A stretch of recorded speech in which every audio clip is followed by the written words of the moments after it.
தமிழ் சினிமாவோட திரைக்கதை மன்னன் அப்படின்னு அழைக்கப்படுற பாக்யராஜ் சார் வந்து இன்னைக்கு நம்ம கூட இல்லை. ஆனால் ஒரு நல்ல படைப்பாளி வந்து அவங்க இருந்தாலும் அவங்களுடைய படைப்புகளின் மூலமாக நம்ம மத்தியில் வாழ்ந்துக்கிட்டே தான் இருப்பாங்க. இந்த வீடியோவில் வந்து பாக்யராஜ் சார் எழுதின சிறந்த தமிழ் புத்தகங்களை பற்றி நான் பேச போகிறேன். ஆரம்பத்தில் அவர் வந்து எப்படி சினிமாவில் வர்றது, எப்படி எனக்கு வழிகாட்ட யாருமே இல்லையே அப்படின்னு ஃபீல் பண்ண பாயிண்டில் தான் திரைக்கதை எழுதுவது எப்படி அப்படிங்கிற புத்தகத்தெல்லாம் எழுதியிருக்காரு. சரி, எனக்கு தான் வழி இல்லை, அடுத்து வர்றவங்களுக்கு நான் ஒரு வழிகாட்டியாக இருக்கணும் அப்படின்னு அவர் நினச்சிருக்காரு. ப்ளஸ் அவர் வந்து என்ன மாதிரி எலிமெண்ட்ஸ் எல்லாம் யூஸ் பண்ணாரு, அவர் எப்படி தன்னோட ஆடியன்ஸை வந்து ஹூக் பண்ணி வச்சிருந்தாரு அப்படிங்கிறதெல்லாம் வந்து இந்த வீடியோ முழுக்க நான் சொல்ல போகிறேன். என் பேர் அதித்தி. இதுதான் நீங்கள் நம்ம சேனலை ஃபர்ஸ்ட் டைம் பார்க்குறீங்கன்னா நான் சப்ஸ்கிரைப் பண்ணிக்கோங்க. இன்ஸ்டாகிராமில் என்னை நீங்கள் ஃபாலோ பண்ணிக்கோங்க. ஸோ முதல் புத்தகம் நான் சொல்ல போகிறது வந்து வாங்க சினிமாவை பற்றி பேசுவோம் அப்படிங்கிறது. இந்த புத்தகத்துடைய முன்னுரையிலேயே சார் வந்து இந்த மாதிரி பாராட்டுகள் என்னவா இருந்தாலும் என்னுடைய குருவான பாரதிராஜா அவர்களுக்கு நீங்கள் கொடுத்துருங்க, ஆனால் ஒருவேளை நீங்கள் ஏதாவது திட்ட போகிறீங்க அப்படின்னா என்னையை திட்டிக்கங்க அப்படின்னு சொல்லி ஒரு மாதிரி ஒரு ஹார்ட்ஃபெல் டெடிகேஷனை வந்து கொடுத்துருப்பாரு. சார் வந்து முதலில் எழுதிய ஒரு பிளே என்ன அப்படின்னா மிஸ்டர் எக்ஸின் விஜயம் அப்படிங்கிறது. அதாவது என்ன கதைன்னா, ஒரு பண்ணையார் வந்து ஒரு ஊரில் இருக்காரு. அவருக்கு வந்து மகன் இருக்காரு. தங்கச்சியுடைய மகளை வந்து அவங்க மகனுக்கு கல்யாணம் பண்ணி வைக்க போகிறாங்க. எல்லாம் வந்து சுமூகமாக தான் போய்கிட்டு இருக்கு. திடீர்னு இந்த பண்ணையாரை தேடி யாரோ ஒரு பையன் வந்து அவரை மிரட்டுறாரு, காசெல்லாம் வாங்கிட்டு போகிறாரு. அந்த மாதிரி சம்பவங்கள் அப்போ வந்து பண்ணையார் வீட்டை விட்டு எல்லாரையுமே வந்து வெளியே அனுப்பி அவர் மட்டும் தனியாக இருந்து பேசிகிட்டு இருக்காரு அந்த பையன் கூட.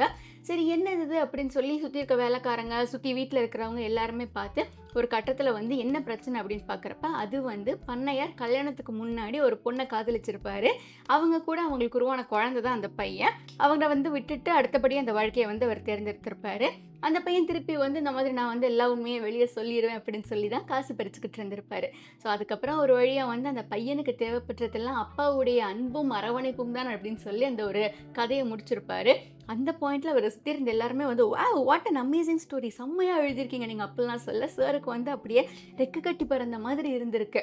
ஆனால் வந்து கொஞ்ச காலம் கழித்து இதை படித்து பார்க்குறப்ப தான் ஐயோ நான் இப்படி எழுதியிருக்கேன்னா என்னது இது, இதை வந்து இப்போ படித்து பார்க்குறப்ப எனக்கே வந்து ஒரு மாதிரி இருக்கே அப்படின்னு சொல்லி ரொம்ப ஒரு மாதிரி யோசிச்சிருக்காரு. அந்த பாயிண்டில் அவர் வந்து சரி, எனக்கு வந்து இவ்வளோ பாசிட்டிவ் சொன்னாங்களே, அந்த பாசிட்டிவ்ஸ் எல்லாம் மட்டும் என்னன்னு நான் எடுத்துக்கிட்டு அதில் நான் ஒர்க் பண்ணுறேன். அவர் இந்த திரைக்கதையை பற்றி கற்றுக்கிட்ட இன்னொரு இன்ட்ரெஸ்டிங்கான விஷயம் வந்து 4 வரியில் கதை சொல்லணும் அப்படின்னு ஒரு சேலஞ்ச் இருக்குது அவருக்கு. எப்படி இவ்வளோ பெரிய கதையை நான் எப்படி 4 வரியில் சொல்லுவேன்? 2 மணி நேரம் டு 2.25 மணி நேரம் ஓடக்கூடிய திரைப்படத்தை வந்து அது ஒரு ஆலமரம் மாதிரி, அந்த ஆலமரத்தை நீங்கள் இவ்வளோண்டு ஆக்குனீங்கன்னா எப்படி முடியும் அப்படின்னு சொல்லி ரொம்ப யோசிச்சு அதுக்கப்புறம் தான் அவருக்கு புரிஞ்சிருக்கு என்ன ஒரு பெரிய கதையாக இருந்தாலுமே அதை 4 வரியில் சுருக்க முடியணும், அதுதான் ஒரு சிறந்த கதை அப்படின்னு சொல்லி அதுக்கப்புறமா அந்த மாதிரி கரெக்டாக நாட்ஸ் ஃபார்ம் ஆகிற மாதிரி எழுதியிருக்காரு. ஸோ இப்போ திரைக்கதை அப்படிங்கிறப்ப எப்படின்னா அவர் வந்து முடிச்சு போடணும் கதையில், ஆனால் அந்த முடிச்சு வந்து ரொம்ப டைட்டாக இருந்து நம்மளே வந்து அவுக்க கஷ்டப்படுற மாதிரி ஆயிடக்கூடாது. அதே முடிச்சு ரொம்ப லூஸாக இருந்து பார்க்குற எல்லாரும் எவ்வளோ தானே நானே அதை அவுத்துறேன் அப்படின்னு சொல்கிற மாதிரியும் ஆயிடக்கூடாது. அவருடைய கேள்வி பதில்கள் செக்ஷனும் வந்து பயங்கர பாப்புலர். பாக்யா அப்படிங்கிற அவருடைய மேகசினில் கேட்குற கேள்விகளுக்கெல்லாம் அவர் வந்து கொடுக்குற அந்த பதில்கள் வந்து ஒரு மாதிரி கொஞ்சம் இன்ட்ரெஸ்டிங்காக இருக்கும், லைட்டாக வந்து அடல் கண்டென்ட்லாம் இருக்கும். ஸோ அதுக்காகவே வந்து அவருக்கு ஒரு தனி ஃபேன்ஸே இருந்தாங்க. எடிட்டோரியல் செக்ஷனில் அவரே கைப்பட எழுதுனதை தான் வந்து எல்லாருக்குமே எடுத்து அனுப்புவாங்க, எல்லாருக்குமே யூஸ் பண்ணுவாங்க.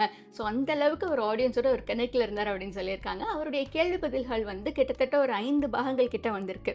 அதுலேருந்து எனக்கு இன்ட்ரெஸ்டிங்காக தோணுன சில கேள்விகளை மட்டும் நான் இங்கே மென்ஷன் பண்ணியிருக்கேன். முதல்ல வந்து ஒரு பெண்ணுடைய பெரிய பலவீனம் எது அப்படின்னு ஒருத்தர் கேட்டிருப்பார். அவர் வந்து அதாவது உலகத்தில் வந்து கஷ்டமான விஷயங்கள் எல்லாத்துக்கும் கூட இன்றைக்கி வந்து ஒரு மாதிரி சொல்யூஷன் கண்டுபிடிக்க ஆரம்பிச்சிட்டாங்க. ஆனால் ஒரு சம்சாரியான எனக்கு இன்னும் பெண்களுடைய பலவீனம் என்னன்னே தெரில, நானும் கஷ்டப்படுறேங்க, யாராவது தெரிஞ்சால் சொல்லுங்கன்னு சொல்லியிருக்காங்க. மேபி உங்கள் யாருக்காவது கமெண்ட்ஸில் பெண்களுடைய பெரிய பலவீனம் எது அப்படின்னு தெரிஞ்சால் சொல்லுங்கள். அடுத்ததாக ரெக்கமெண்டேஷன். இப்போ யாரோட ரெக்கமெண்டேஷன் இருந்தால் நீங்கள் வேலைக்கு எடுத்துப்பீங்க அப்படின்னு ஒருத்தர் கேட்குறப்ப ஒரு கதை சொல்லியிருப்பார். சார் வந்து நிறைய கேள்விகளுக்கு பழைய கதைகள், இந்த புராண கதைகள், ராஜாராணி கதைகள் அப்படின்னு சொல்லி நிறைய விஷயங்கள்ல இருந்து இன்ஸ்பிரேஷன்ஸ் எடுத்து கதையை உருவாக்கி சொல்லியிருப்பாரு. சிபாரிசுன்னு வர்றப்போ ஒரு நாட்டில் வந்து ஒரு ராஜா இருந்திருக்காரு. அந்த ராஜாக்கு கீழே வந்து ஒரு மந்திரி இருந்திருக்காரு. ஸோ அவர்கிட்ட வந்து இந்த மாதிரி வேலை ஜாஸ்தியாக இருக்குது, நீ வந்து உன்னுடைய வேலையை எளிதாக்குறதுக்காக 2 பேரை வேலைக்கு எடுத்துக்க அப்படின்னு சொல்லியிருக்காரு. சரி, இவர் வேலைக்கெல்லாம் எடுத்து போய் என்ன பண்ணுறாங்கன்னு போய் பார்க்க போகிறப்போ 3 பேர் அங்கே இருப்பாங்க.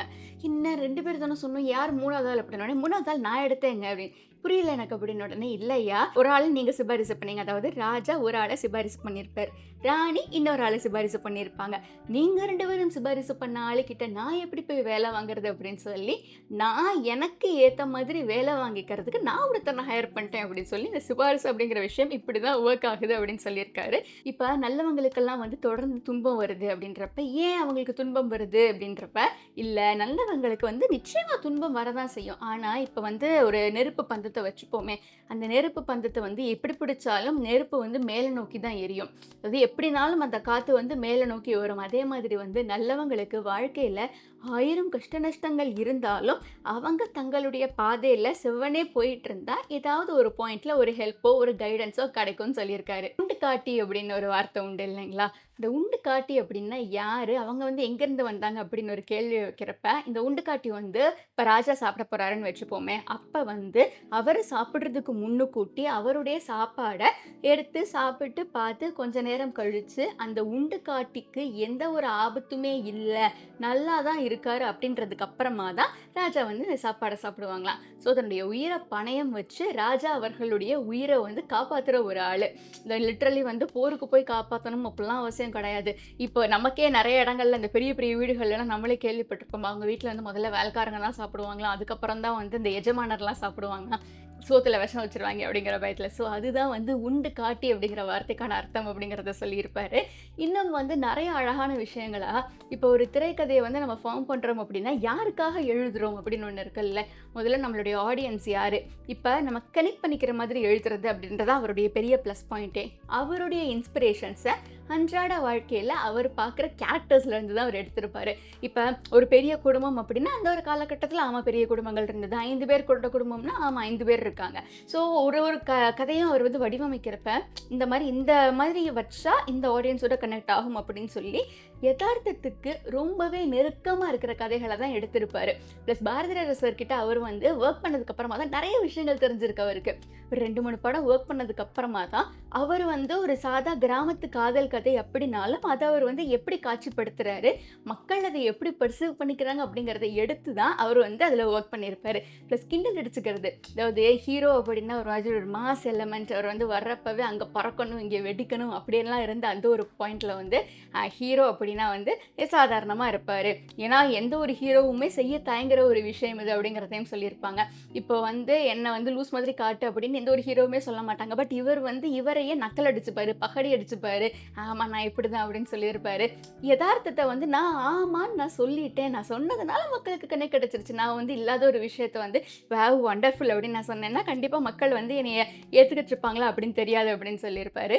அந்த இனிஷியல் பிளேயை வந்து அவர் நிறைய இடங்கள்ல அந்த ஒரு கதை சொன்ன இல்லைங்களா, மிஸ்டர் எக்ஸின் விஜயன்னு சொல்லிட்டு நிறைய இடங்கள்ல அந்த ஒரு கதையை வந்து அவர் எடுத்து அவரே பார்த்து விழுந்து விழுந்து சிரிச்சிருக்காரு. ஐயோ இவ்வளோ மொக்கையாக இருந்திருக்கே, இதெல்லாம் எழுதிட்டு தான் நான் வந்து கதை எழுத போகிறேன்ட்டு வந்தேனா அப்படின்னு சொல்லி அவரே யோசிச்சிருக்காரு. பட் ஆஃப்கோர்ஸ் அதுக்கப்புறமா அவர் நிறைய விஷயங்களை இம்ப்ரூவ் பண்ணிக்கிட்டாரு. அது எல்லாருமே வந்து பண்ணுற ஒரு விஷயம்தான். ஆரம்பத்தில் நம்ம பண்ண ஒரு விஷயத்தை நமக்கே பார்க்குறப்ப வந்து இப்படியா நான் பண்ணேன் அப்படின்னு சொல்லிட்டு இருக்கும். பட் கொஞ்சம் அந்த ஒரு பாயிண்ட் வந்து தேவை அப்படிங்கிறதையும் அவர் அக்னாலேஜ் பண்ணியிருப்பாரு. அது இருந்தால் தான் அந்த ஒரு 0 அப்படிங்கிறது வந்து கோணமானலாம் எழுதுனா தான் அடுத்தடுத்து வர்ற எண்களை வந்து தெளிவாக திருத்தமாக அந்த 100 அப்படிங்கிற எண்ணுக்கு வர்றப்ப ரொம்ப அழகாக நேர்த்தியாக இருக்கும். எடுத்தெடுப்பில் வந்து அவ்வளோ அழகாக நேர்த்தி அப்படியே பர்ஃபெக்டாலாம் பண்ண முடியாது அப்படின்னு சொல்லி இட்ஸ் ஓகே ஒன்றும் பிரச்சனை இல்லை அப்படிங்கிற இந்த காலத்துக்கு தேவையான ஒரு அழகான கருத்தையும் வந்து அவருடைய புத்தகங்களினுடைய அவர் வந்து சொல்லியிருப்பாரு. ஸோ இதுதான் வந்து அவர் எழுதி நான் படித்த புத்தகங்கள். அண்ட் இந்த வீடியோ வந்து உங்களுக்கு எப்படி பிடிச்சிருந்ததுன்னு கமெண்ட்டில் சொல்லுங்கள். அண்ட் சாருடைய ஏதாவது ஒரு அண்டர் ரேட்டட் டயலாக் இருக்குது அப்படின்னாலும் கமெண்ட்டில் சொல்லிட்டு போங்க. அண்ட் நம்மளை இன்ஸ்டாகிராமில் ஃபாலோ பண்ணிக்கோங்க. Like, share, comment and subscribe to our channel. Thank you.